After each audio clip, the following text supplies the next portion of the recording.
Hey everyone. Today we're diving into the extraordinary life of Marvel's Gorgon. His story is riddled with shocking twists and relentless ambition. And later in the video, I'll also break down how Marvel Snap translates his fearsome abilities from the comics into gameplay. Now let's jump in. When he was just 2 weeks old, Tomi Shishido spoke his first sentence. When he was 3 months old, he could already walk. But by his first birthday, he was reading and writing like a seasoned scholar.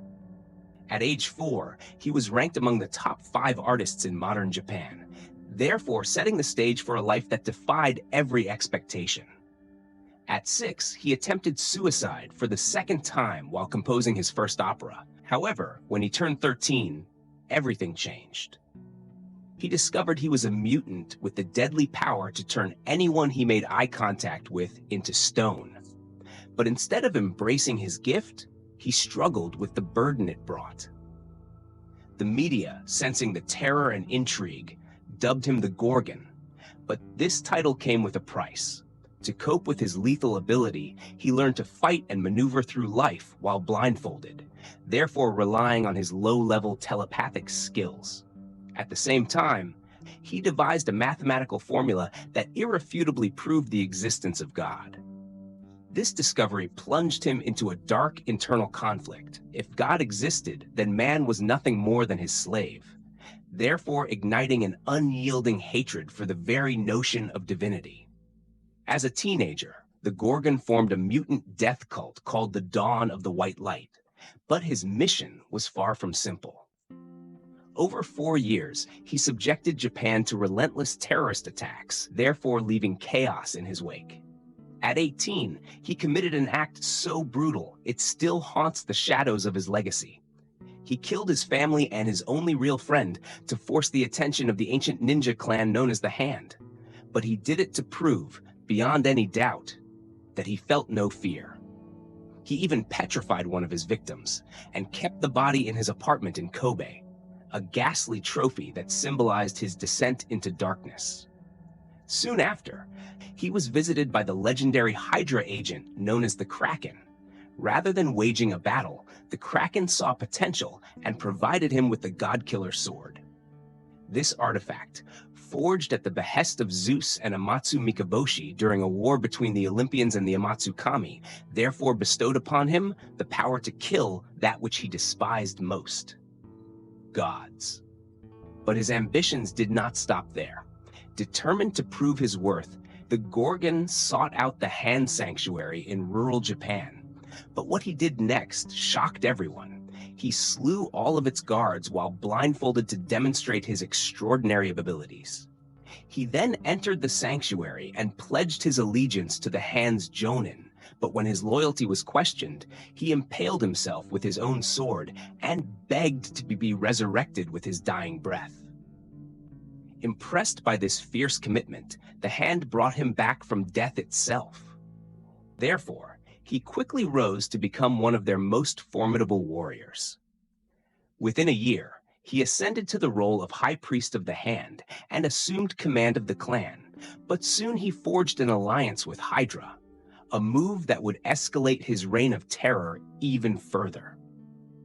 In a twisted turn of events, the Gorgon falsely claimed that he wished to prove himself against the legendary warrior Wolverine, but his real motive was far more sinister. Therefore, he orchestrated a devious plan.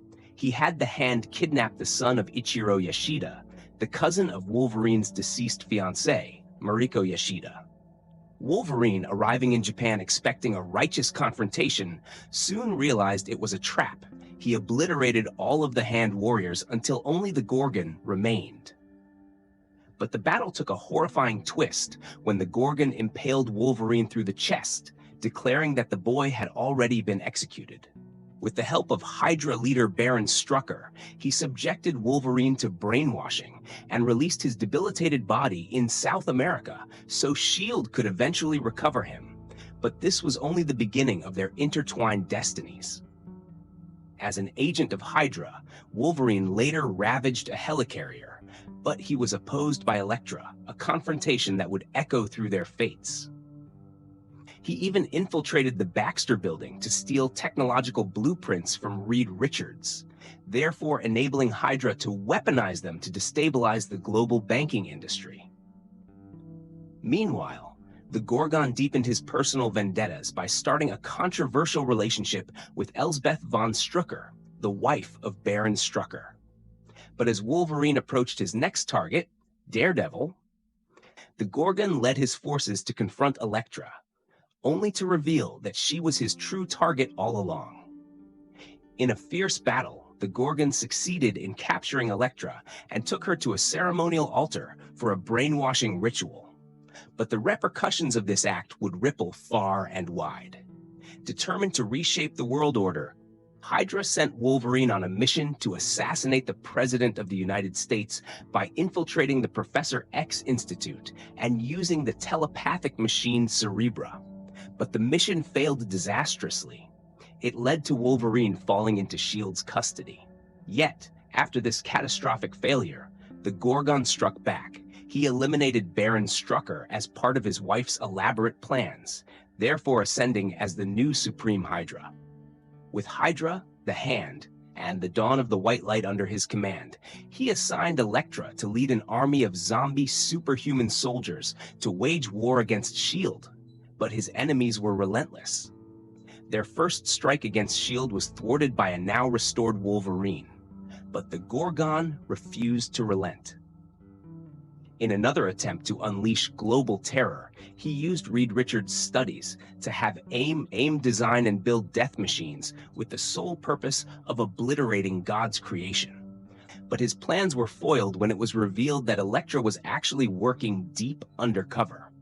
Therefore, Wolverine and S.H.I.E.L.D. managed to target Hydra's bases, but the conflict only intensified.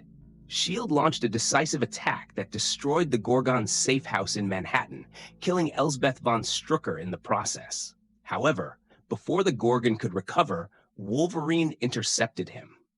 In a brutal, visceral battle, the two warriors inflicted devastating injuries upon one another. But the chaos was far from over. In a final act of desperation, the Gorgon decided to murder Nick Fury, but Wolverine interrupted him just in time. Even though the Gorgon managed to gain the upper hand and attempted to use his mutant ability to turn Wolverine into stone, Wolverine extracted his claws at the very last moment, forcing the Gorgon to see his own reflection in the gleaming metal. Therefore, his power was redirected back upon himself, and once he was turned to stone, Wolverine shattered his body into pieces. In Marvel Snap, Gorgon's ability, Ongoing. Your opponent's cards that didn't start in their deck cost one more. Doesn't really capture his core comic book trait, his petrifying gaze that literally turns foes to stone. In the comics, his power isn't about making things cost more. It's about rendering his enemies immobile and powerless with a single look. Therefore, if I were to offer a new ability that aligns better, I'd suggest something like, on reveal, remove text from highest cost enemy card here. This ability directly mirrors the idea of petrification.